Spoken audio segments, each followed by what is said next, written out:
the symposium through National Wildlife Federation. We also adopted a panda, tiger, and polar bear through the World Wildlife Fund. But for now, we'll have this little symbol of our adoption here.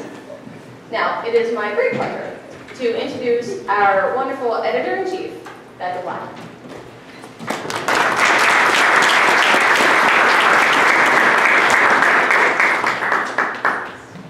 Good morning and welcome.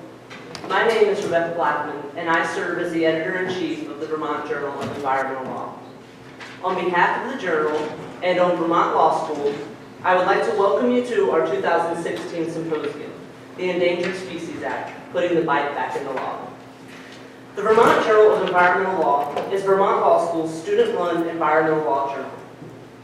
The journal publishes high-quality articles on contemporary environmental legal issues. In addition to publishing quarterly issues, the journal produces a top 10 environmental watch list each upcoming year, maintains a bi-weekly Eco-Perspectives blog, participates in a weekly multi-school forum run by student editors at the nation's leading environmental law reviews, and organizes an annual symposium on a timely environmental topic. As you probably have noticed already, this year we've chosen to focus on the Endangered Species Act. Enacted over 40 years ago, the Endangered Species Act has been a successful conservation act created to protect plant and animal species.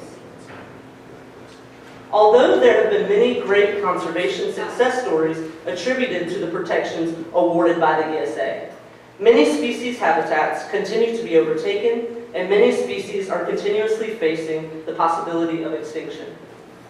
Our symposium today is for recognized ESA experts to meet, debate, and exchange ideas while providing a unique opportunity for students, practitioners, and policymakers to discuss the law and policy with the field's leading experts. We have an incredible group of speakers who have come from near and far to share their expertise with us on the Endangered Species Act. We have a fun and informative day ahead of us with discussions on ESA and how it relates to climate change and animal law, as well as panels discussing the ESA and the Obama administration and the ESA in New England. It is our hope that the discussion today is informative and exciting. Most importantly, we hope it lights a spark in your hearts to join the discussion or fuels the flame that brought you here today. So get ready for a jam-packed day dedicated to discussing the protection of the world's beautiful and irreplaceable species. Thank you all for coming. It is now my great pleasure to introduce our President and Vice Dean of Vermont Law School, Mark Mahalik.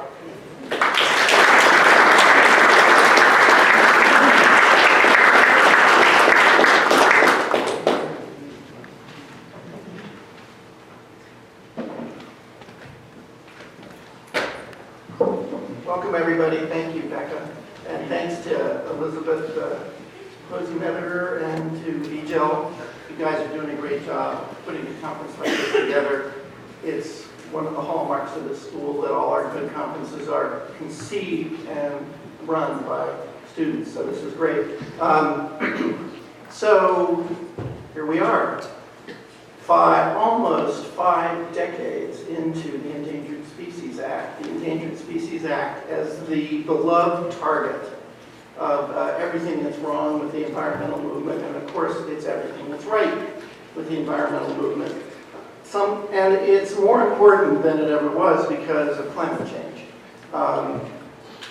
Sometimes I think our survival as a species and your ability to influence our survival, which all of you students, I think it's your career that we're talking about, depends on our ability to think of ourselves in systemic terms.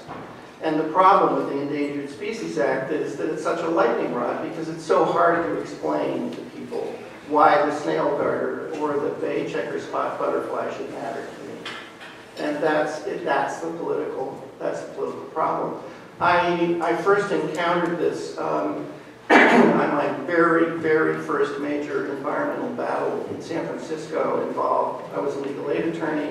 It involved preservation of San Bruno Mountain. Anybody here from the Bay Area? Preservation of San Bruno Mountain. It's the one that says the industrial city, South San Francisco on it.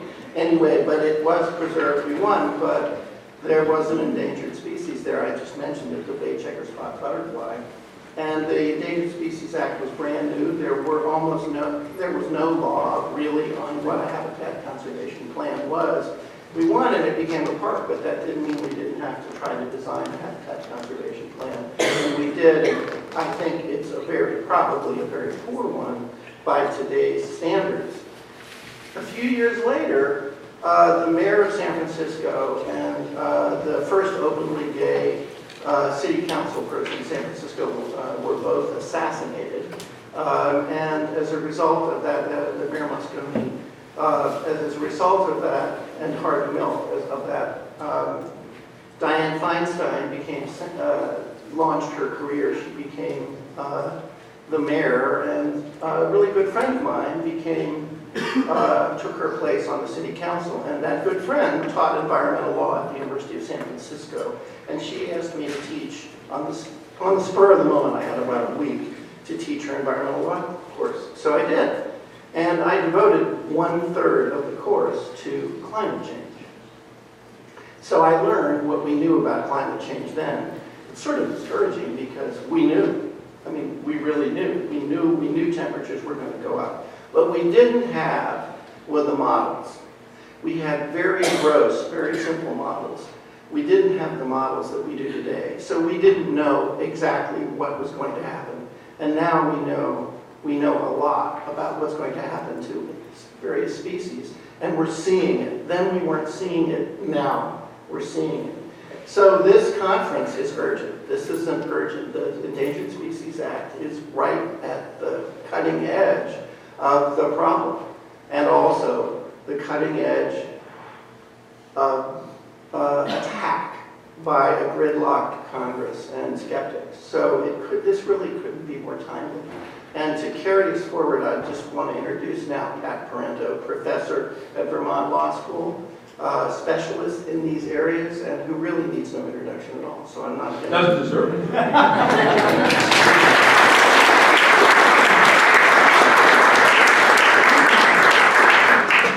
So we live in interesting times. 99% of all the species that ever existed on Earth are extinct. 99%. And yet, biodiversity is at the highest level it's ever been in the 4 million year history of the Earth. 4 million year history of the Earth. The highest point ever. The background rate of extinction, the natural rate of extinction, how fast do species go extinct without human influence? 0.0001. The current rate of extinction is calculated by leading conservation biologists like EO Wilson and many, many others. It's thousands of times the background rate.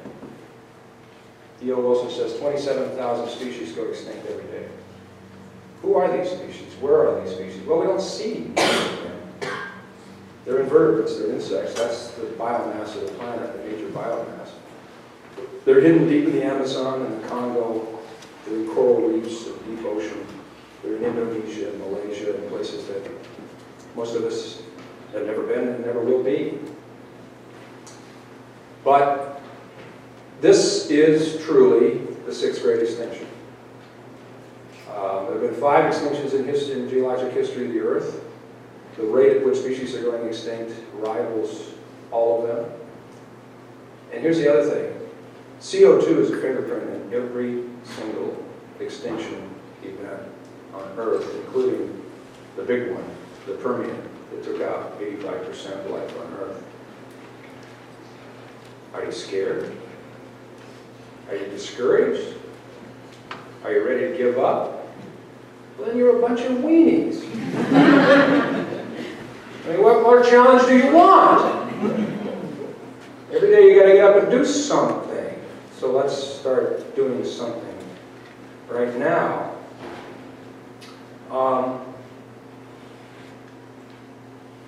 Is this the father of the Endangered Species Act?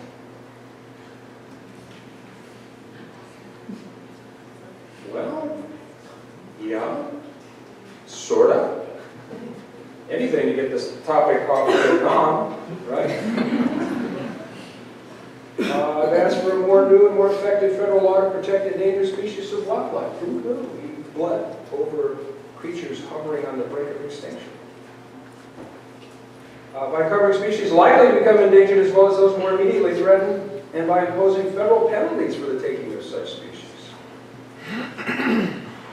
We convened the nations of the world in Washington, D.C., the last time, by the way, we did that, to negotiate a new worldwide treaty, which is now CITES, Convention on International Trade in Threatened and Endangered Species, and out of which came the Endangered Species Act. And he told the Congress, now that we have the treaty, I want the law on my desk by the end of the year, and he got it. It passed the House unanimously. It passed the Senate unanimously. It passed the House except for 5 votes. There's the real father of the Endangered Species Act. Professor Lee Talbot, who's now at George Mason University, one of the most distinguished biologists of my generation. He was at the Council on Environmental Quality with Russ Train when he was asked by the Nixon White House to draft the law. And of course, the law that he drafted was different than the law that went up to Congress from the Office of Management and Budget in the White House, and this is his account of that. I feel the proposed ESA was far too weak. The situation is almost automatic because OMB clearance involves approval and usually weakening of the text by all government agencies. Does that sound familiar? Is that still happening today? The resultant ESA was then submitted to the Merchant Marine and Fisheries Committee on the House of Representatives because the committee handled wildlife. For the House, Representative John Dingell, another hero of wildlife conservation in America. Not so much the Clean Air Act. Wildlife, yes. Was chairman of the committee. He was very concerned about conservation on various occasions. We had discussed strengthening a strengthened ESA. So his key aide for the matter, Frank Potter, another name sort of lost to history, but critical to the law we have today. And I went to work on the ESA text. We added my provision that had been dropped and removed, and all the weasel words. For example, whenever it said the Secretary may, we changed it to the Secretary shall. And whenever a directive was followed by the words insofar as practicable, we simply deleted them. Well, they didn't get them all, but they got a lot of them. And the result was one of the strongest pieces of legislation ever submitted to Congress. Representative Dingell then presented the revised ESA, which was passed by the House, similar one passed by the Senate. The President signed it December 28, 1973.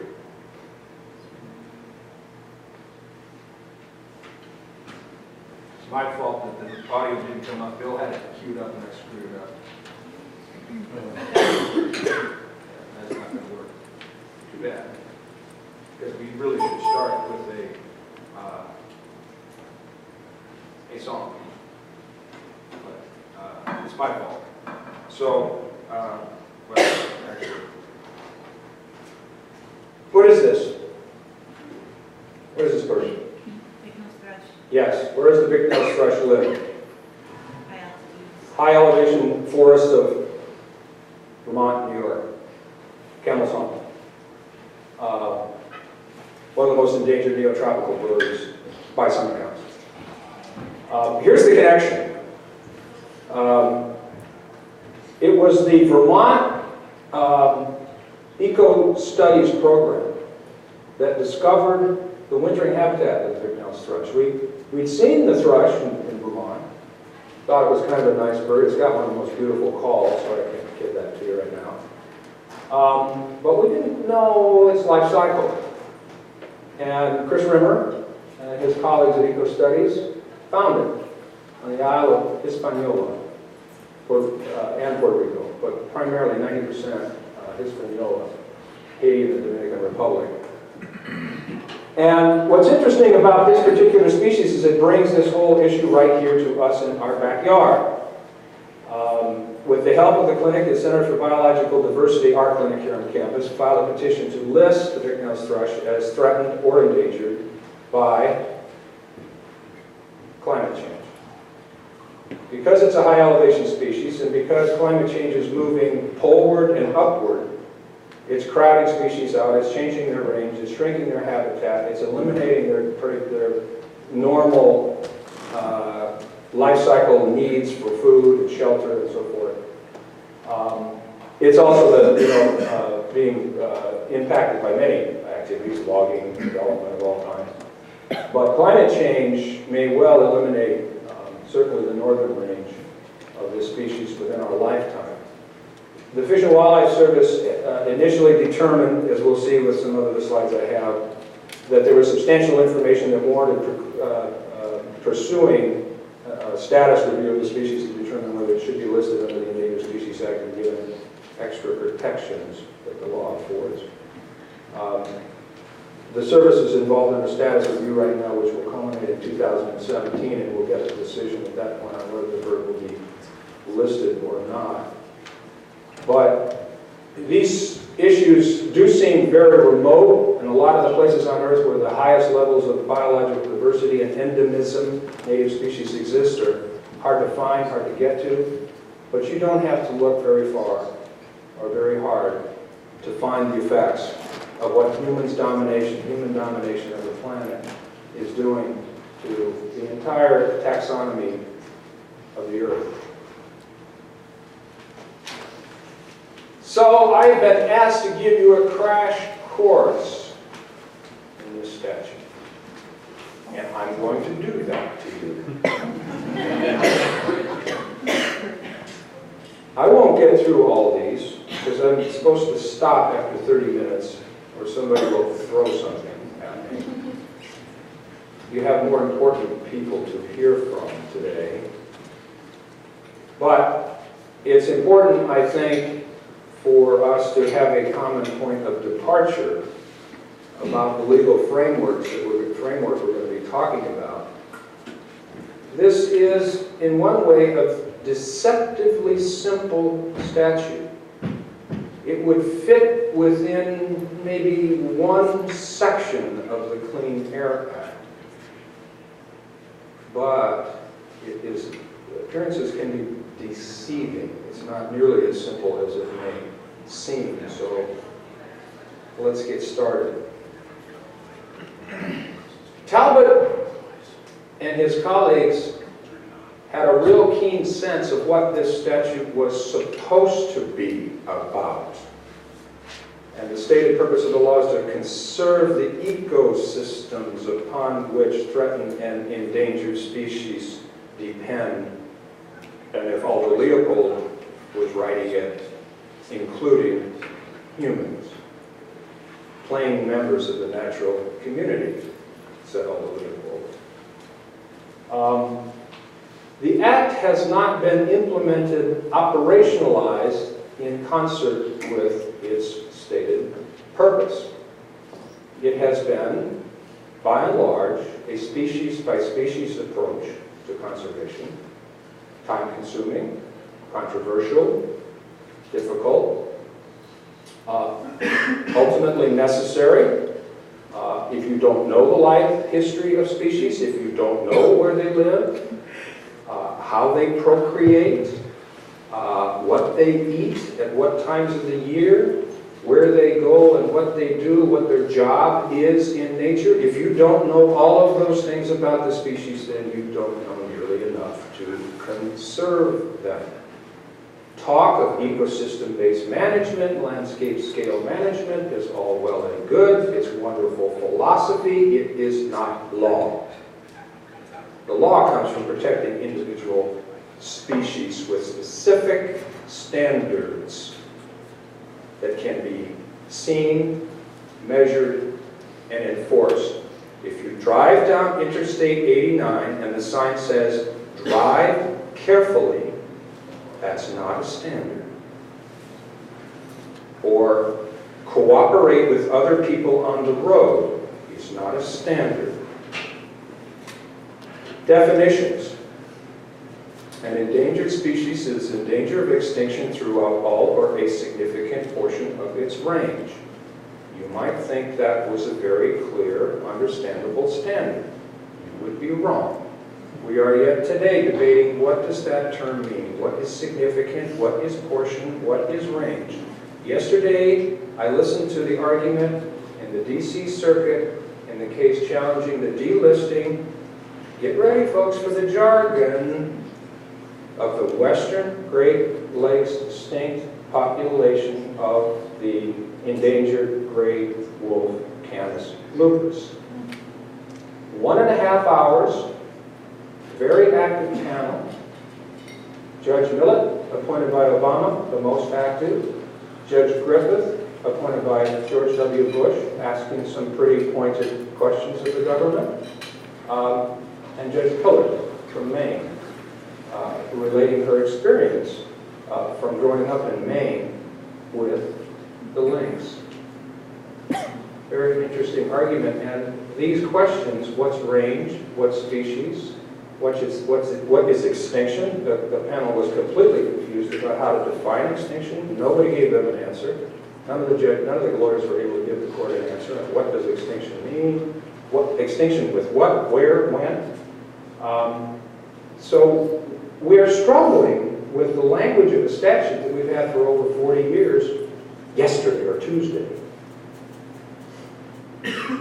Threatened, about to become endangered within the foreseeable future. What's the difference? Well, if they're endangered, they're immediately listed as endangered, they're immediately entitled to all the protections of the Act, which we'll run through very quickly here as we go. If they're threatened, the Act talks about adopting a regulation to determine what activities would constitute a take or prohibited activities for threatened species. In practice, almost 3/4 of the species are endangered.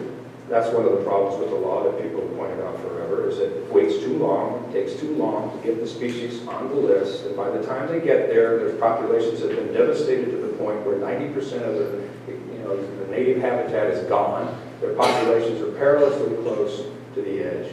And of course it's going to take a lot of effort and difficulty and conflict to recover species when you wait that long. So most of the species on the list are already in that emergency room category. But there is a distinction in terms of the legal effect as to whether an animal is classified as endangered or threatened. You need to know more about that. Critical habitat is a essential feature of the law, and it's defined, surprise, as habitat with particular characteristics and features, breeding, feeding, sheltering, that are essential to the conservation of the species.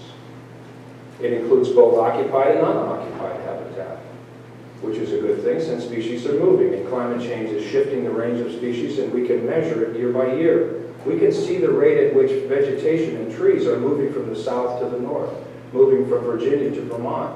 We can find those species now, today. There was a manatee in the Hudson River 3 years ago. So we know and we can see the effects that are happening, and these definitions will become more and more critical as time goes on. And so the definition section of the Act goes on to define take, the critical element of prohibiting the take of species very broadly. For the first time in federal law, includes the concept of harm. Typically from the Lacey Act of 1900, we've always defined take as kill, wound, capture, trap, trade. But it was, the Marine Mammal Protection Act was the first law to use the term harass. And the Endangered Species Act was the first law to use the term harm. And harm has been defined to include habitat modification, which of course is the primary reason for species endangerment and extinction globally. And so significant modification of habitat that causes, that actually results in injury or death of the species by interfering with essential behavioral characteristics such as creating food and shelter is a take, prohibited by the law without an incidental take permit, which we'll talk about.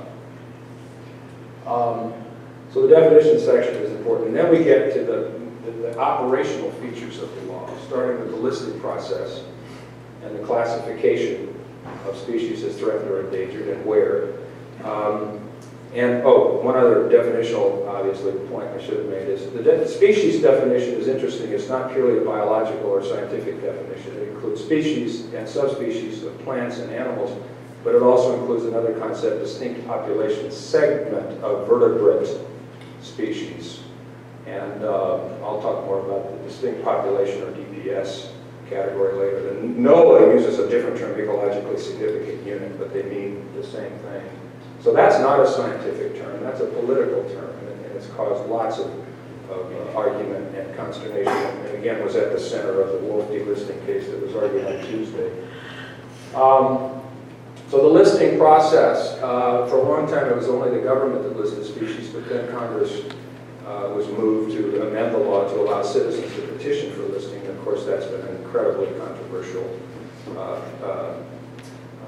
provision of the law because it's been used very actively and very well and very successfully by environmental and conservation groups all over the country to get species listed because, of course, until they're listed, they have no protection. And species have gone extinct while waiting to be listed. So the pace at which listing is taking place is important to whether or not you have any chance of saving a species. And so the citizens have been very creative and very successful, as I say, in using the citizen petition process because, of course, the law also contains a citizen suit provision. And without the citizen suit provision, I dare say this law would have had almost no effect whatsoever. Almost no effect whatsoever. Every single major development in the law, every single tightening and enforcement of standards that protect species have come about as a result of citizen suits over and over and over again. And that's not unique to the Endangered Species Act. I would say the same thing about the Clean Water Act, the Clean Air Act, and many other laws. If it weren't for citizen enforcement and access to the courts, if the citizens weren't able to hold government accountable to the rule of law, we would not have anywhere near the successes we have had. Haven't had enough. We wouldn't have any real significant successes, in my view, of course, my view only, without that kind of capability of getting the courts to enforce the law. And so listing has been controversial. The groups have used it in mass listing petitions to move the backlog of species. There are over 1,600 U.S. species on the list. There are over 2,200 globally because this law does implement this international treaty CITES. There are thousands more, according to the IUCN Red List, that could be listed, that are candidates for listing, or that are in trouble, or whatever characterization you may want to use. And so there's a huge queue, a long queue, a very long queue of species waiting to be considered for protection. And it's the listing process, it's the petition process, it's the citizen suit review process that's forcing the consideration of those species in time to try to make a difference. So, critical habitat. This is another key feature of the law. At the time species are listed, and by the way, the law requires that species be listed based solely is the word, on biological data, best available scientific information. No economics at the stage of listing a species. That's controversial, as you might imagine. Concurrently, to the extent, maximum extent practicable, some of Lee Talbot's words remain. To the extent prudent and determinable, critical habitat must be designated concurrently with the listing, if not concurrently within a year of the listing, and that's an absolute hard deadline. And again, the Fish and Wildlife Service in particular has been particularly antithetical, and had an antipathy towards designating critical habitat for reasons maybe Gary, wherever he is, can tell us. Gary Frazier's with us today, thankfully, to give us some information from the Fish and Wildlife Service perspective.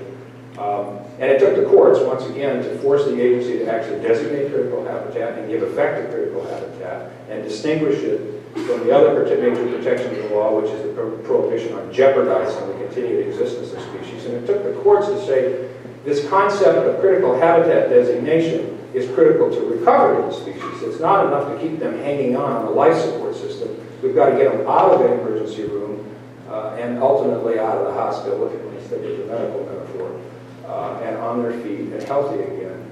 And critical habitat is absolutely essential to that. And the data, the empirical data shows that that's true. Species that have been listed, species that have critical habitat designated, species that have recovery plans adopted and implemented are doing much better than species that don't have one or more of those elements. That's empirical data, and that's been published in peer-reviewed literature, and that was reviewed by the National Academy of Sciences, and there's no doubt about that. So the mechanisms of the law, when they're implemented, when they're respected, when they're enforced, they do work. We have had successes. You know the usual success stories with the eagle and the falcon and the pelican and the gray whale and so forth, and the alligator. Those were the easy ones because there were single threats to those species. You know, if we stopped poisoning them, they did all right. But it's the loss of habitat that's the problem. 80% of the species that are listed are there because of habitat loss. In many cases, catastrophic habitat loss, and it's no surprise you're not going to see recovery of species that have lost 90% of their native habitat within a few years, or a few decades, or maybe ever. So that's not the measure of success of the Endangered Species Act. How many have we delisted? The measure of success is how many have we actually recovered. And what does recovery mean? Moving on then to recovery. So what does recovery mean? It's not defined in the law. So we look to the definition of the terms conserve, conserving, and conservation, which says the use of all measures and techniques sufficient to bring a species to the point where it can be safely delisted and doesn't need the protections of the law. A very indirect, convoluted way to define recovery, but that's it. The courts have said that the obligation to promulgate a recovery plan is enforceable. It's a mandatory duty, but they've said the terms of the plan are not, by and large. One exception, Fifth Circuit, Edwards Aquifer. That's it. Only one case has actually given effect to the terms of a recovery plan. But the recovery plan does have to have what are called measurable objective criteria, and the courts have enforced that requirement. Consultation. So this is the provision that most people are familiar with. Section 7 of the Act requires consultation within the federal family. This applies only to the federal government. It applies to any federal action authorized, funded, or carried out by federal agencies, and that's just about everything. You can think of licenses and permits and land use management and rights of way and leases and funding and all the rest of it, construction of projects and so forth. Very, very broad definition, much broader than the National Environmental Policy Act makes it federal action. But it does require discretionary federal action, thanks to the Supreme Court, even though we have textualists on the Supreme Court. In this one particular case, they decided to say, well, we're going to add the word discretionary action. The statute doesn't say that. The Supreme Court says it meant that. The regulations say that. So consultation is designed to produce the biological opinion from either the Fish and Wildlife Service or the National Marine Fisheries Service, which manages marine animals. Only 1/4 of the species of marine animals on the list. The biological opinion is designed to ensure that the action under consultation is not likely to result in the jeopardy to the continued existence of the species. And jeopardy is defined as appreciably diminish the chances for recovery and survival in the wild. Or is the conjunctive, result in the adverse modification of designated critical habitat. The courts have given real meaning to the adverse modification standard. The agencies have tried to water it down with a definition that basically says you can whittle away the critical habitat as long as you look at the entire unit of critical habitat that's been designated. If you lose X%, that's not necessarily adverse. So there's a whittling effect that's allowed through the regulatory process, at least so far, until it's been successfully challenged. But the courts have basically said the purpose of the adverse modification standard is to ensure that activities not only threaten the survival of the species, but don't impede their chances for recovery. That becomes an important part of the equation and the subject of a lot of the litigation. The other thing that happens in the consultation process in the biological opinion is the wildlife agencies have to evaluate the effect of the action on the take of the species, injury to the species, harm to the species, including habitat loss and modification. And that's called the incidental take statement. And that's included in biological opinions as well. So it looks at both this concept of jeopardy and adverse modification, but also take. And here's the thing. There were a study published in the Proceedings of the National Academy of Sciences recently evaluated 90,000 consultations over about a 7-year period. 90,000 consultations. How many jeopardy opinions were there in the 90,000? Now, you could say, wow, what a successful process. You could say that. It wouldn't be true, but you could say that. Pretty remarkable if you could have, I did the calculation somewhere, that's also something like 0.001%. What a happy circumstance that your consultation process has made it all good. So, this was the provision that applies to everybody, and I mean literally everybody in this room. It applies to the federal government, the state government. The tribes argue it doesn't apply to them. The court said it does. It applies to corporations, it applies to individuals, it applies to everybody. And it basically prohibits take, initially the 73 Act prohibited take, and then ultimately the Congress in 1982, after the Polila case in Hawaii, made it clear that this take prohibition actually applied to the states, in that case the Department of Natural Resources that was importing these exotic animals to be shot on Mauna Loa. And landowners began to say, you mean logging could possibly be a violation of the Endangered Species Act? Mining, ranching, real estate development, hospitals, schools? My goodness. So they went to Congress and they got the incidental take permit provision, which we've heard already from Mark, created the Habitat Conservation Plan. And by the way, Mark, your San Bruno plan saves 80% of the butterfly's habitat at the time, so it's not a bad plan at all. Well, I can show you plans today that were much worse than that.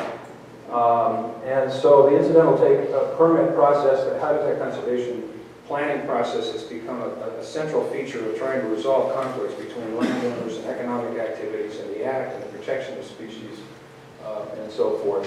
What do I got? 1 minute? So the citizen suit provision is, as I've said, and obviously I'm biased and hopelessly so, but it's been the engine, it's been the driver for making sure that the provisions of the law aren't watered down to the point where they just disappear. They've been watered down, don't mistake. This law, as written and as interpreted by the Supreme Court, as a result of a lawsuit that some young professor at Tennessee thought up in a seminar, you know, that was the high point, right? So this was a law that the United States Supreme Court, when it looked at it, said, the purpose of this law is to, and I quote, halt and reverse the extinction of species, whatever the cost. It was a law that admits of no exception.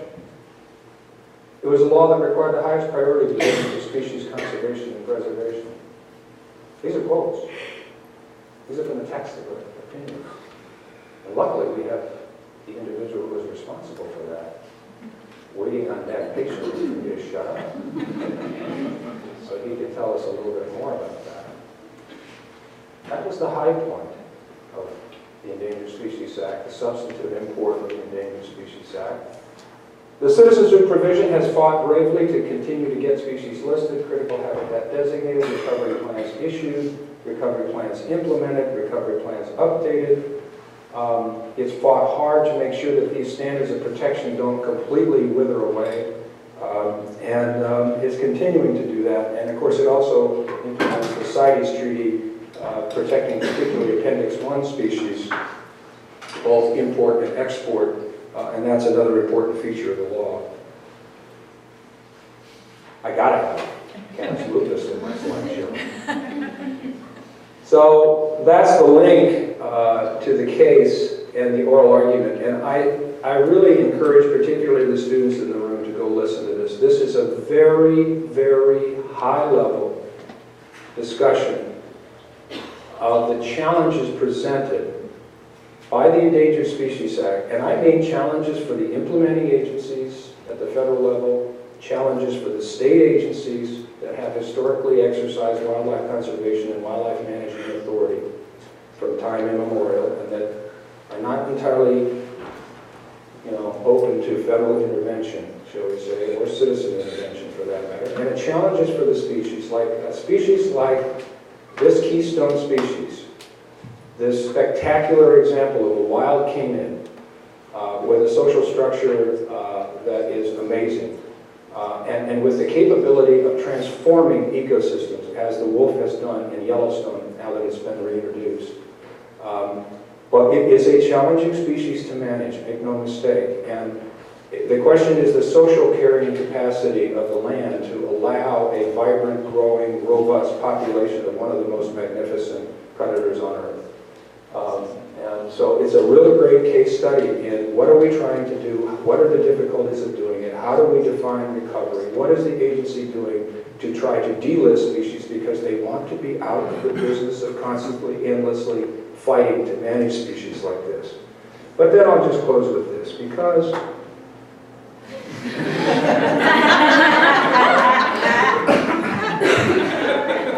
there's also this. You know, E.O. Wilson has written his book, Half Earth, and he literally is arguing, and you've got to understand, he's one of the most distinguished conservation biologists we've ever had. It was his theory of island biogeography and the species theory occurred that gave rise to modern conservation biology and the understanding of extinction vortexes and processes. Without his work, we wouldn't be anywhere near where we are today in understanding what we're doing with this planet. And his point is we really do have to set aside half of the Earth's resources for the other life forms on Earth. And if we don't, we will be the losers in the long run. Thank you.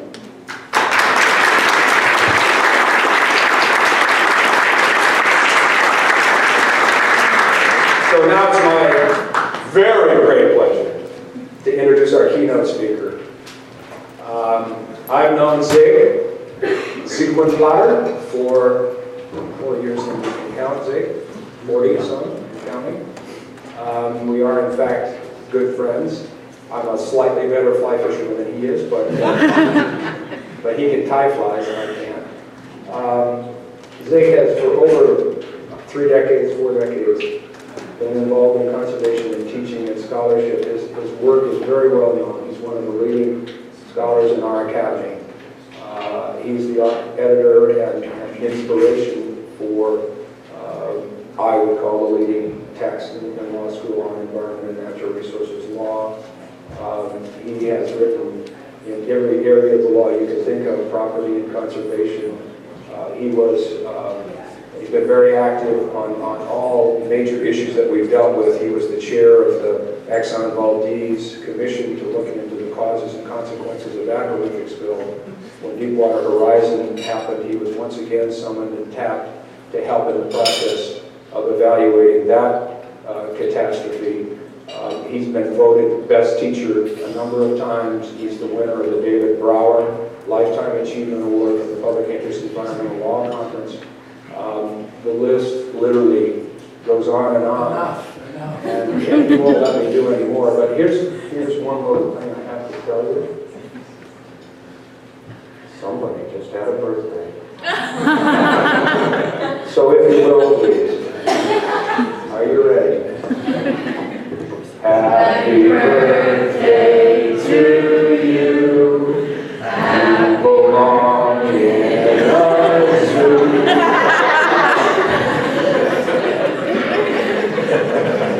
Happy birthday, dear Ziggy. Happy birthday to you.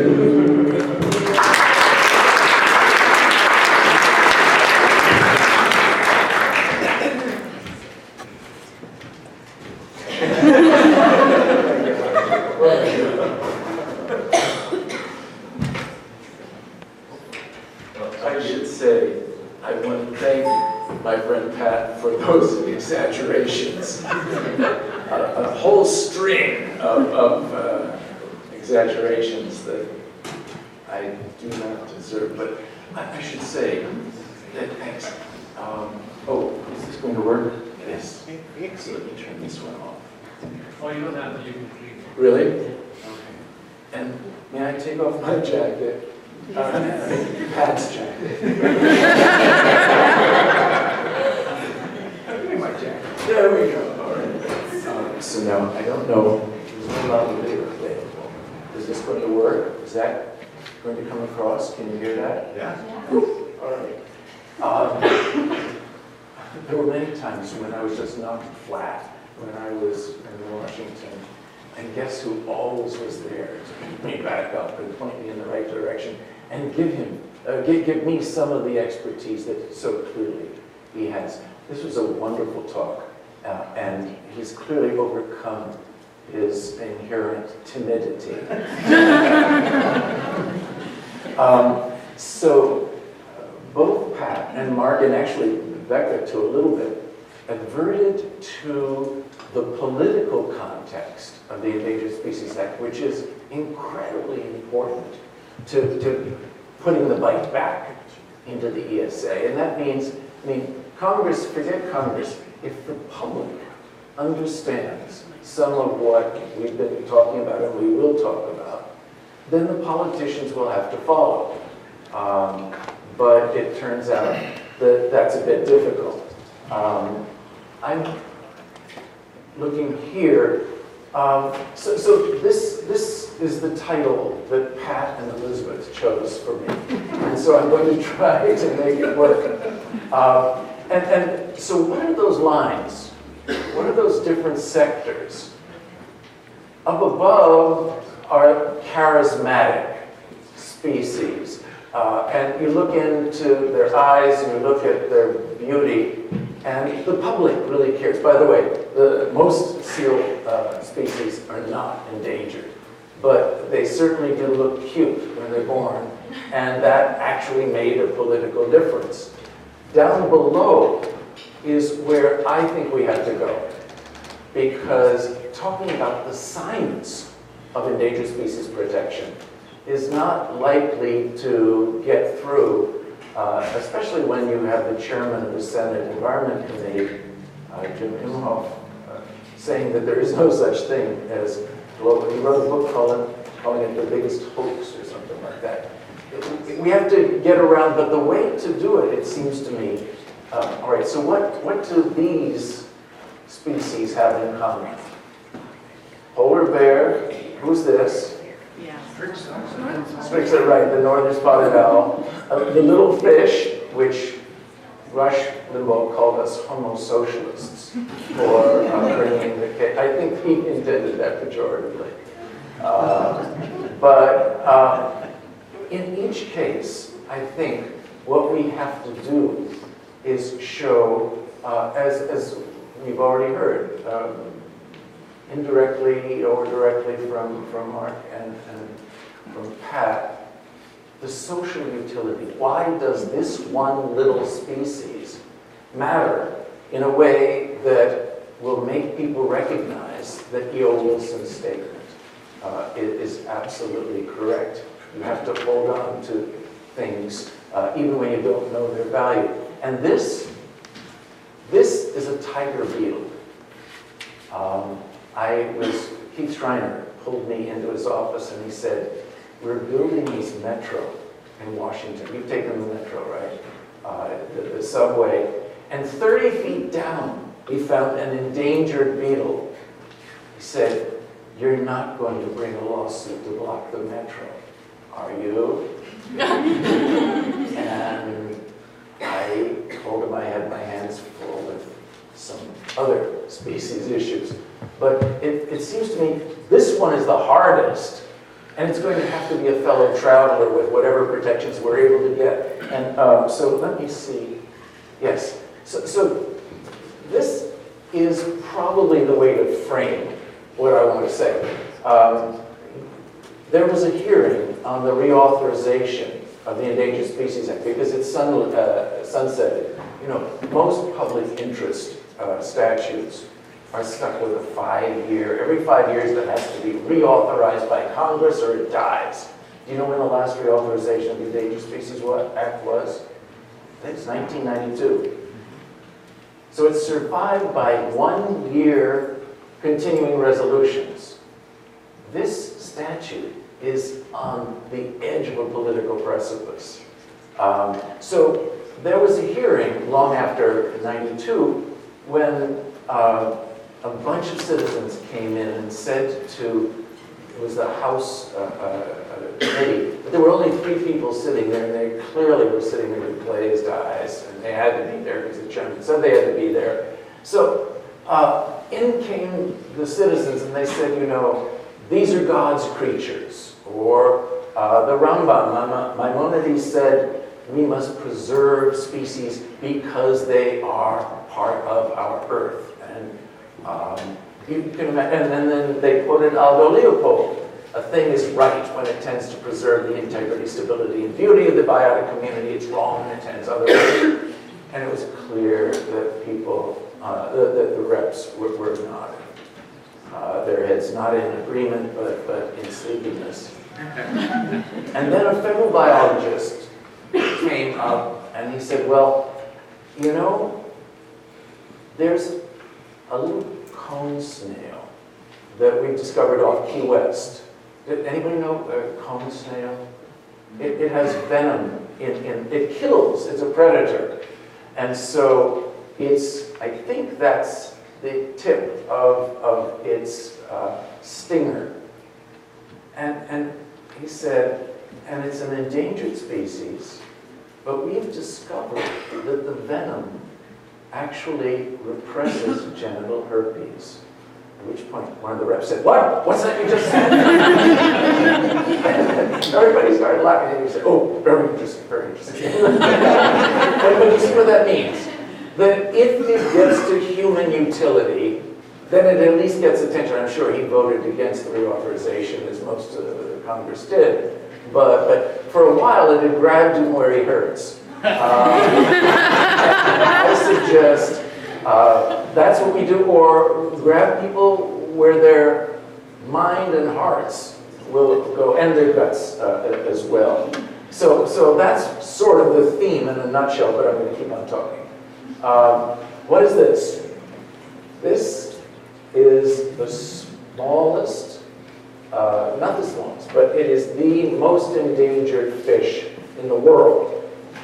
It's less than an inch long. Anybody know what it is? No? This is the pupfish. The Kipper case was dealing with this in the Supreme Court, where one per curiam, we can talk a little bit more about that. But I wonder if this is the example of a species that doesn't have any inherent utilitarian argument. This is the devil's hole pupfish, and I think, okay, so many of you have probably gone to Death Valley. This is Death Valley. This is the Amargosa Desert. The Mojave Desert comes up this way. And the devil's hole pupfish is in a mountain there. I'll show you in a moment. But the incredible fact is that these pupfish are living in a very, very dry habitat in the desert, and they're isolated from one another, and so they've evolved quite differently. This is not in the mountain, it's at the foot of the mountains, and this is the Point of Rocks puppet fish. Let's see if I don't know if I'm going to be able to cue this up, because if Pat, who's an expert in so many things, can't do it. I don't know what just happened, but I have a feeling that... Anyway, I think, can I post this PowerPoint? And I think you should post his as well, right? It's hard to take notes, but it's nice to keep something that you can go to. And you can see here, these pupfish are tiny, but they're swimming around in a very crystal clear, beautiful spring in a little oasis in the middle of the desert. This is where the devil's hole pupfish lives, and you can see it is up on the side of Bear Mountain, B-A-R-E, meaning there ain't much there. And there's a crevice in the mountain that has a pool. This is all fenced now because people were going in and trying to catch pupfish for their home aquaria. I was able to get in there with a Fish and Wildlife official to open the door and go through the alarm system because I mentioned the Capers case in my Supreme Court argument. And so he said, "Oh, you already talked about the devil's hole. Well, you ought to see it." So looking down, actually, so you crawl down, that's the entire habitat of the devil's hole pupfish. If you count deep into the cave, it's 65 feet long, but it's really only 20 feet long. It goes from 4 feet to maybe 6 feet wide, and that's where they live. If you can see, this is the entrance, but the interesting thing is that water, which is about 104 degrees, I think, goes way down. I don't know how you do that with heat down that far, but it goes more than 400 feet. By the way, 4 young studs with scuba gear went in here to go down. 2 of them came back. The other 2 have never been found. But that was why they had to put the cage up. And you can see the water level is incredibly important. Here's my better half and me down looking for pupfish, and I don't think I can cue up the sound. But the interesting thing is a mini tsunami. They had a camera on this particular pool on a day when there was an earthquake 2,000 some miles away in Mexico. And the tsunami was felt, you could see when you cue this up, the water going whoosh, whoosh, like that. Really quite extraordinary. So this place is extraordinary in many different ways. And when you look at the slide, you can barely see the tiny little pupfish. I shot it with my iPhone. But it's worth noting how vulnerable they are. And this is the rock shelf where they eat. This is where most of the algae in that pool is located. And when the water level goes down and exposes the shelf, their population crashed from 300 down to like 100 something. And they were getting in great trouble. And this is the reason why. The Caparts, Frank and Marilyn, bought this area. They said it was for a ranch, but according to the Fish and Wildlife Service, they wanted to get the water out to make it green for what? For a subdivision, basically. It was no longer, all right. And so they started pumping, and the water level in Devil's Hole went down, and the shelf was exposed, and they said there was no connection between the two. It went to court, and the district court, strangely from Nevada, said, look, the scientific evidence is clear. You are dropping the water level on the world's most endangered fish. So what? I mean, it's kind of cute. It's blue. But here was progress. And ultimately, this well was capped. And that was the end of the subdivision and the end of the ranch as it had been. So the question is there any human utility served by this fish? Or is it pure altruism on our part that we're protecting it? It surely isn't charismatic. So why would one protect that fish? Can you see any human utility in what I've just laid out? I mean, we professors are specialists in bull.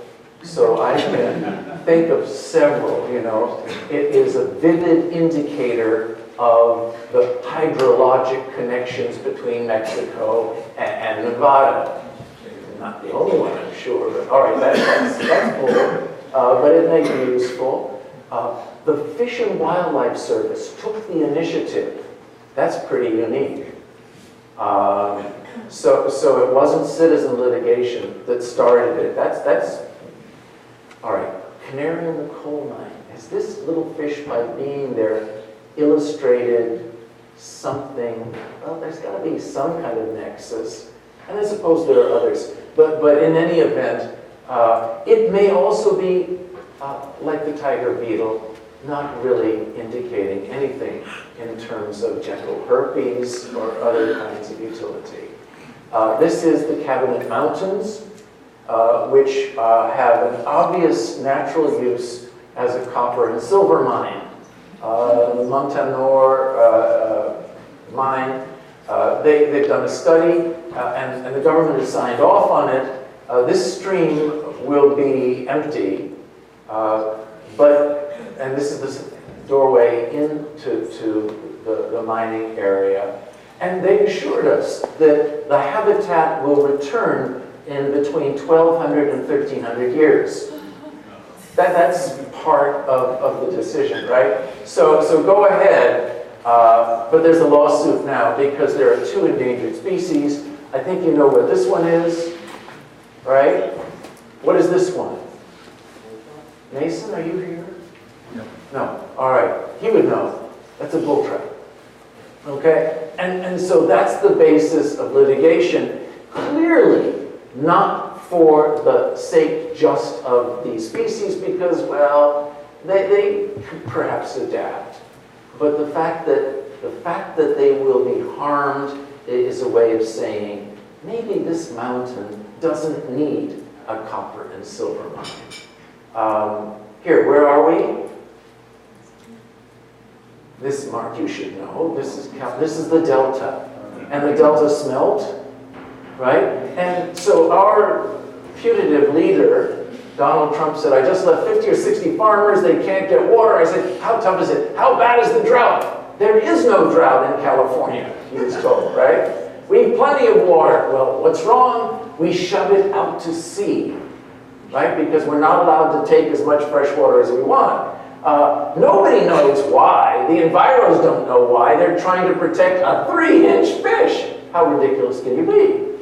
Right? Well, it turns out, I don't know if you can see this clearly, the officials who have required the release under pressure of potential litigation, they're releasing extra fresh water that otherwise would be taken for irrigation to prevent salt water from coming in and contaminating the agricultural and the urban freshwater supplies. So the fish there obviously serves a purpose that has a tremendous utility. This is the spotted owl, and it's in these old-growth forests. These are cute, do you see? Although the spotted owl has created an anti-fan club amongst many, because this obviously is better. And so the protection of the species has substantially diminished the destruction of old-growth forest. And ecologically, there's a fascinating link. This is a Gary Brash photo. This is an owl stooping on a vole that is in the forest, and the vole's poop carries mushroom-type, not seeds, whatever you call it, with it. Spores, right.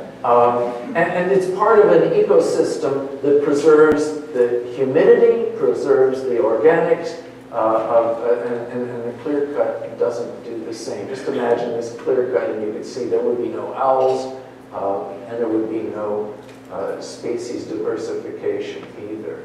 Where are we here? Maine, right? This is what Maine should have been before the enviros invaded.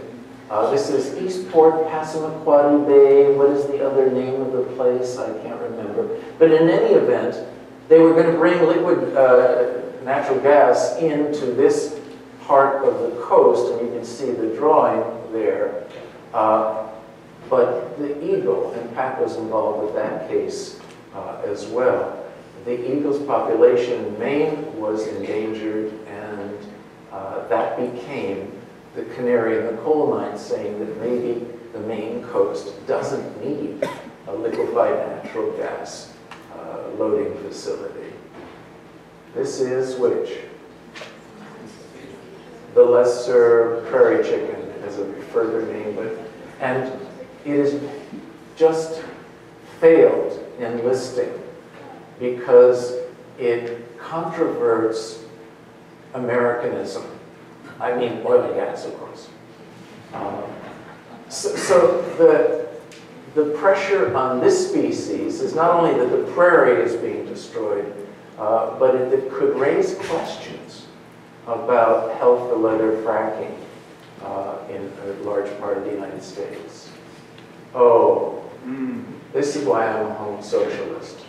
Or as Sean Hannity said, the people who brought the case were fringe lunatics, and Ann Coulter called us anti-Christian. I think was pejorative as well. Anti-Bible, anti-Torah. She wanted to diversify the condemnation. In any event, so this was the Little Tennessee River. Behind us, about 14 miles, is the Great Smoky Mountains. But you can see this isn't mountainous. And the river goes down like this to meet the Big Tennessee and flow ultimately to the Mississippi.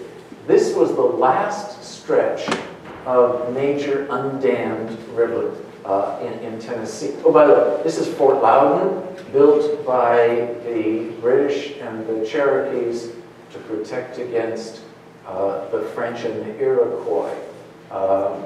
And you can see the farmland, really incredible farmland. I grew up plowing stones in the Appalachians, where my father thought he was going to have a farm. But here, 16 feet deep, USDA grade 1 soils, really quite remarkable. But the dam was built before I ever went to Tennessee in the 1960s, but they didn't do anything with it because they really couldn't justify it. But do you see, Tennessee didn't have enough dams. It had already built 67, this was going to be the 68th. And it was driven by Red Wagoner, the chairman of TVA, who swore he would never lose a case to citizens. And so he said, this was on the list, we have to finish it. In 1936, they did a list of all the places they could dam. And this is the dam. It's quite small, and it's not hydroelectric. How did they justify it? They said, by eliminating the last big trout stream, which was attracting people from the 4-state area, and also from New England. The trout fishing was extraordinary. We will increase recreation to $2 million in $1970. Look, but here's the other thing. That black, what is that? That's not the river. That's the reservoir that they want to build. So why did they condemn all of this? 330 family farms for resale for developers. They were paying the farmers $330 an acre and then planning to sell it for $100,000 per half acre. There's more to that story. Boeing pulled out saying, hey, this is crazy, we're not going to be your developer. But he said, the plan is too good to back away from now, we must finish it. But Timberlake, the model city that was going to be based on this, has its own environmental impact statement. It, of course, was a pretend justification. And, of course, there is no such city there now. The farmers rebelled. This is Asa and Nellie McCall on their farm. 99 acres, and only this little bit was going to be flooded by this very shallow lake that was being planned. And Nellie said, we'll give you those 1 or 2 acres, let us keep the farm. And TVA said, no, we've got to say we're making a city. She says, there's never going to be a city here. And they said, shut up, they explained. In any event, you're looking at a bunch of heroes there, farmers who took their tractors and drove them around in front of TVA. I wanted them to bring a honey wagon as well and put a little bit of manure on it. No, they thought that was good. And the Cherokee, because this was the homeland of the Cherokee, Choctaw, which now is a commercial brand. How many minutes do I have? Okay. Sorry, I have plenty. All right. But they were going nowhere. They brought a NEPA suit because TVA said, we don't have to do an environmental impact statement because we're an emergency agency. What was the emergency for which TVA was created? The Great Depression, which had kind of tapered off by the 1970s, right? All right, in any event, they had to do an EIS, but then, you know, with an EIS, it is procedural, not substantive. And therefore, they did an EIS, which is ridiculous, but it passed court muster.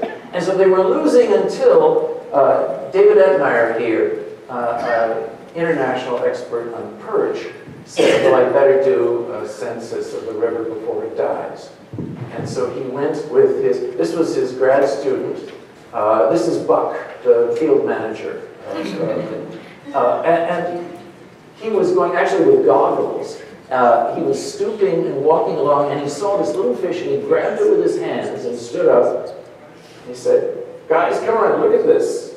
I know every perch in the world, and I don't know this one. It's a tiny perch, and I've never seen it before. I think it's endangered. And he went over to the bank, and Bill Cottrell, one of the farmers, was there, and said, Bill, look at this. And Bill said, yeah. Well, I think it might save your farm. Bill said, yeah, right? But let's recognize it's not all that beautiful. A pupfish looks much better than a snail darter. But this is all we had. And so we went up through the courts. These are my students. I try to do all my projects with students. At 4 in the morning, they were on the steps right at the front door because, you know, in the Supreme Court, if you don't get in the first, whatever it is, 100, then you can only stay for 5 minutes. And the cop comes up and says, what are you doing here? Please, sir, we're from Tennessee. We worked on this case. He said, well, if you behave yourselves, right? And so they got in the door. By the way, this person here is Pamela Reeves. She wasn't in my law class. She was in my non-law, environmental law class undergrad. And the judge who dismissed our case, he didn't know why, but he said it was absurd. I had to go to the Sixth Circuit to get that reversed. He is no longer with us. He is with Rehnquist and Scalia, wherever they may reside. And she now is the district judge in Tennessee. And she doesn't hide the fact that she, too, has... This T-shirt financed my flights back and forth to Washington. I don't know. I don't have a close-up. So look at this. Is this a friendly question? Is this a friendly question? I interrupt you right here. What purpose is served, if any, by these little darters? Are they used for food? Are they suitable for bait? And my answer, of course, would have to be, no, they're not suitable for food. And they're not suitable for bait. And so he leans back, and then I say, but it's a vivid indicator of habitat which has been destroyed everywhere else in the Tennessee system. By what? One by one by one. By the other dams. And so, by its existence, it's a canary in the coal mine that, you know, like methane gas, which you can't smell, but you carry a canary, and when the canary starts crapping out, you better watch out for yourselves as well. The same thing. All right, so I said that, but I had left this graphic with the clerk of the United States Supreme Court. And so I said, as Exhibit 12 would indicate, this river is clear, cool, fast-flowing, highly oxygenated, in shallow water. And that would no longer exist here either. This species would be destroyed. The district judge said, yes, this will jeopardize the continued existence and it's going to destroy the critical habitat, which we had listed. I don't have time to tell you, but the listing wasn't being passed, Interior wasn't moving on it until I discovered adultery. Just right there. The chair of the subcommittee that had jurisdiction over the Endangered Species Act, Robert Leggett, had been caught. The Mrs. Leggett he was introducing back in San Diego was different from the Mrs. Leggett he was introducing in Washington.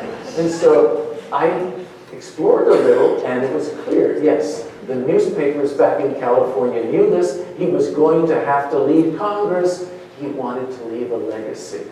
And I also added, a member of your staff, I didn't say it was just an intern, had asked Interior, why isn't this being listed? And had never received a reply. He said, never received a reply? Get me the secretary. And so he says, the secretary wasn't there, but tell the secretary that if that listing doesn't start immediately, we're going to have an oversight hearing next week on why he is failing to enforce the Endangered Species Act. And immediately, the listing process started. But you see, the politics of it requires you to use every tool in the book, including adultery.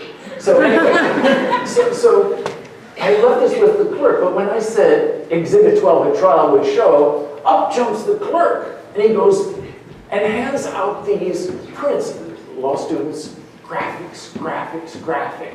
Talking heads don't get you half as far as that graphic. I'm sure it swayed a couple of votes. In any event, we got the opinion from the Supreme Court.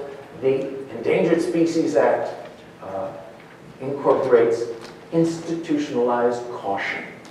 We shouldn't destroy something before we are sure there's no other alternative. And I suppose that also means to look for the human utility that might be served. There's some interesting... I knew that Berger hated me because Lee Bollinger, who was his clerk, said, oh yeah, he's going to hate you. I said, well, give up on his vote. He said, no. Sometimes if you cite Berger to Berger, you get Berger.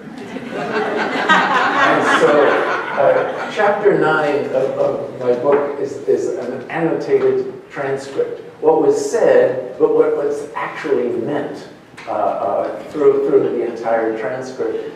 And I talk a little bit about how Rehnquist had set Berger up with a nasty question. And I said, oh no, Your Honor, I'm following your opinion. In the Rondo case, he said, my case. That's right. So, here's something else. So we clearly won the legal argument in the Supreme Court. And the sergeant at arms said to me, well, you better go outside now. I said, what? He said, they're waiting for you. I said, who? And I walked out on the steps. And this was an argument, the Attorney General of the United States argued against me, Griffin Bell. And so he took a little dead snail darter in a jar, and he was surrounded by the press, and he said, this is what it's all about. I just don't understand it. That argument was far better than all the legal arguments he'd made. And then he walked away, and they turned to me. And nobody had ever told me to work on the soundbite. So I said, well, this case, we're trying to teach a federal agency to obey federal law. Does that sound good? You see how stupid it is? It's like, yeah, we got him on a technicality. I had 15 seconds, and I should have said, that little fish that he showed you could save 300 family farms. That little fish is an indicator that the agency has destroyed every other stretch of clean running big river in Tennessee. And for human beings, that little fish has a tremendous benefit. Utility. But I didn't. I did the yan. So all right. And the press loved it, of course. And it was because it was just the little fish. And so environmental overkill, we were killing job-making project because this pretend city was going to have 26,000 jobs according to DVA courses. Anyway, but this is the thing. This is the Times. Drummy Ayers went down to Tennessee. He stayed with ESA and Nellie. He knew the story, but he wrote it as if this was a hydroelectric dam. And he quoted the scientist, Dave Ebner, as saying, I think this fish is worth more than a dam. Well, that really didn't help either. Excuse me, this is an endangered cricket. There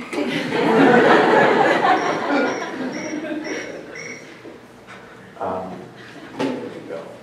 I don't like this anymore. It woke me up at 4 this morning. In any event, but this was the political screed that if I had done better, I thought I would shut this off. Pat Here, Refused, there we can go. I break it? You just find something hard and smash. So it went to the God Committee. This is not an actual photograph of the God Committee, but and so Section 7 and Section 9, as Pat has indicated, were roadblock statutes. Thou shalt not. And can you imagine if it had said may rather than shall? But it said shall. And so the roadblock worked. And so we consolidated the statute, as you say, at a high point. But absolute standards are probably too strict. So you ratchet down a little bit. And we helped draft the amendment for the God Committee, saying cabinet members themselves have to sit there listening to the data, and they have to vote with a special majority, and they sat down, they looked at the data, and they said, well, there was this silence after the staff presented, and then the chair of the Council of Economic Advisors, Charles Schultz, said, this project is 95% complete, and if you take just the cost of finishing it against the total project benefits, it still doesn't pay. And everybody in the room laughed because they knew this was true, but they also knew that America did not know. It was still a silly fish. The Iron Triangle went to work. You all know Iron Triangles? It's a really important, when I went to Washington the first time, they taught me about what an Iron Triangle is. That it turns out that the capital politics are made up of industry, which provides the money and lobbying, the agency, which sometimes subsidizes, sometimes regulates, and then a clique in Congress, which typically is going to be linked into this issue and that issue. Those iron triangles, the triangle is the strongest geometric figure, right? You can't rock a triangle. And it turns out that these are only a few, but there are a whole bunch of iron triangles, big pharma, banking, and so forth. And it turns out that they all together oppose citizen intervention. Because it's citizens who say the emperor is wearing clothes. And in our American system, they have to listen. My foreign students can't believe the citizen supervisions that Pat was talking about. And so the Iron Triangle went to work, and look at these little fellas who are in the Endangered Species Act Reform Coalition. They can't say extinction. They want to extinguish the Endangered Species Act, but this is what we were up against. And so it turns out this is the Iron Triangle. Each of these has an iron triangle, and all of them oppose citizen litigation, but they also oppose the Endangered Species Act, because they discovered suddenly the citizens have a substantive, not just a procedural block that's capable of getting in the way of our American progress. So the Appropriations Support Committee, late one evening, passed this. Only these words were read. They didn't read the rest of it because they didn't want anybody to know it was happening. It was an almost empty chamber. But Jim Weaver from Oregon was standing right there. He said, I never knew anything about this until I looked at the congressional record the next morning. It was a rider that said, immediately, the Tellico Dam project must be completed, irrespective of all contrary laws. And so that went to a vote, and Carter threatened a veto. This is Cecil Andrus, the chair of the God Committee. He said, the committee that you created found a unanimous verdict that the completion of the dam is not justified. The value of the project does not outweigh the value of the river alternatives, which never would have reached the light of day without a little fish, not very attractive, less than 3 inches long. This was sent to every member of Congress. So they knew when they were voting, but they also knew that America did not know. and therefore they passed an override. This is Nellie. Asa is dead. They came finally and took her out of the house, and they took stuff from the house and put it in the moving vans, and then she was driven away. They bulldozed the house into a hole in the ground and set it afire. And she came back later that night. Margaret, her daughter, took this photo. And she's pointing down. Asa had made the kitchen table with his own hands. And she's pointing down. The legs of the table are burning down in the hole. This land obviously was never going to be flooded. And they transplanted the darter. And the Fish and Wildlife Service signed off on this to 2 rivers. All right, and I talk about this, right, in the summer, does water level go up or down? Temperature, up or down? Up. Oxygen, down. And so they had to install bubblers in these 2 rivers to keep the transplanted snail darters alive. You're looking at $250,000 a year, and TDA now wants to save that money. And if they turn off the bubblers, we're going to have a bubbler lawsuit. But in any event, the darter is on life support. It turns out the best place for a species to live is its inherent space. How do we do it? 2 minutes, all right, okay. This is from Pacific Legal Foundation saying that our case in the Supreme Court radicalized the Endangered Species Act. All reasonable people will recognize you shouldn't be protecting species this way. This is the politics of it. The snail darter led us to a recognition that in the United States, there is a system that's bipolar. You have industry, which has created the incredible quality of life we have, but also externalities, right? And we have the government there to protect us against market failure. But it turns out that the dipolar doesn't work. It tilts. As Simoglu and Robinson said, when narrow extractive elites come to dominate a system's economy, its sources of information, its utilization of power, and its cultural expressions, the eventual result is stagnation and entropy. That was based on the Roman Empire, the Chinese Empire, the Inca Empire, but clearly it was focusing on. So how do we answer that? Multi-centric intervention.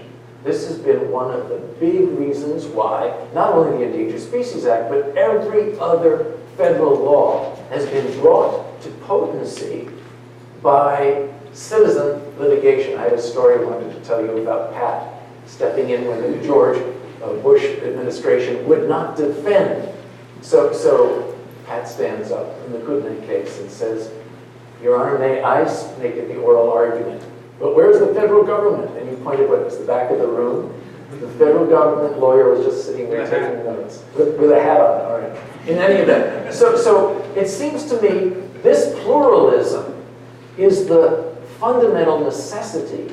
And I think Little Fish showed the importance of moving away from the dipolar to a multipolar, multicentric. It's ultimately that lady who led us into the environmental years. Who is she? Rachel Carson. And you can see, Earth Day used to pull thousands of people of every possible stripe.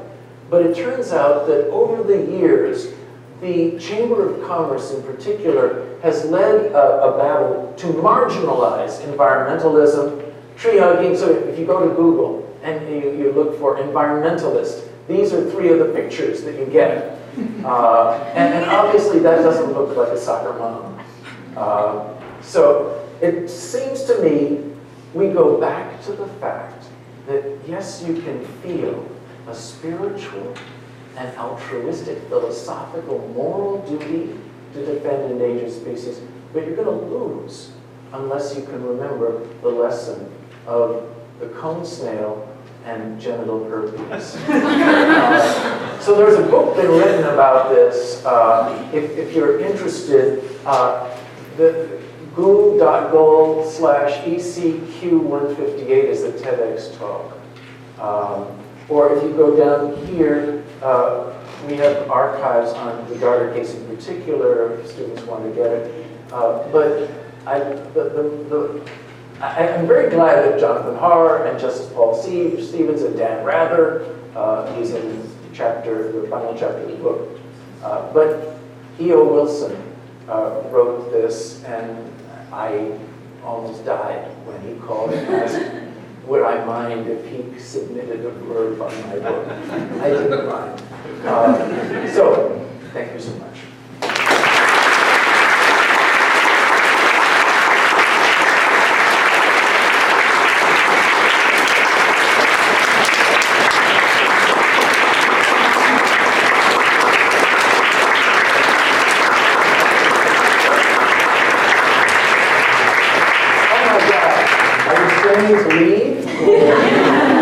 Thank you so much, Sig. We actually have about 5 minutes for the questions you guys have tweeted and texted. And they will be read by our own Maxwell Krieger. Go, Max. We're going to find out if this microphone works. Hello. So, Mr. Platter, thank you so much for your talk. It was fantastic. Zig. First question, should we use the words of George Monbiot, thank you, of rewilding, rather than restoration and conservation, because it acknowledges the geological era of the Anthropocene and the past human dominion over animals? Yeah, but that's for us. It's not for Congress. The lesson of general purposes. I've never said that before, right? It makes, you will find wonderful things from Alva Leopold, from Wilson, but it turns out, of course, that doesn't move most of the public.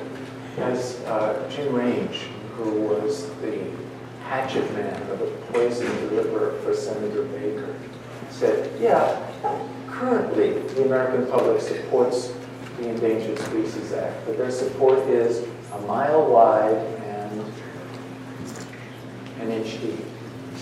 And when we show them that endangered species get in the way of human progress, they will fall away.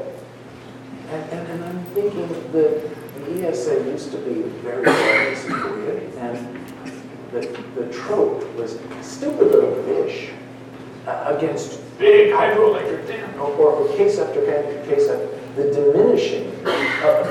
What was the case in California where there was a harm to the salmon and also to the pygmy, I'm blanking on this, but there was a stupid little fish name.